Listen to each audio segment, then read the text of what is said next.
Hello everyone and welcome back. News headlines in English to speak in the school morning assembly of 18th July. And first of all, national news. INS Nilgiri sailed into Chennai harbour for first time. Ladakh to launch first ever HPV vaccination drive for adolescent girls.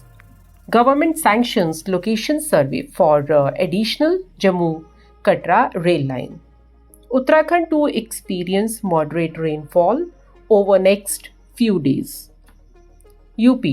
Major ghats of Varanasi submerge in swelled Ganga.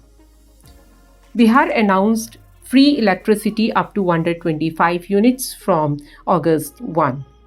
IMD issued orange alert in Kerala. Holiday declared for schools in 6 districts.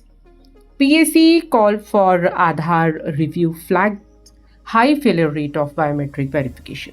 India can secure oil even if Russian import sanctioned, Oil Minister Puri.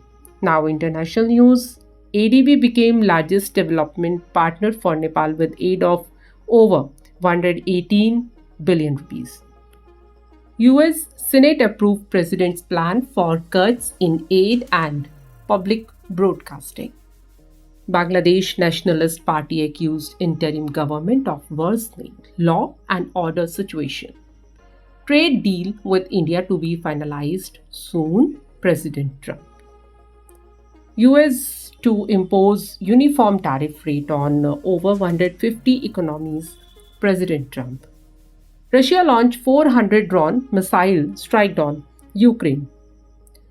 And 7.3 magnitude earthquake hit Alaska in US. Now some sports news. Lakshya Sen Satvik Chirag exit Japan Open. India's campaign ended. We are taking one game at a time as World Cup is still some time away. Deepti Sharma.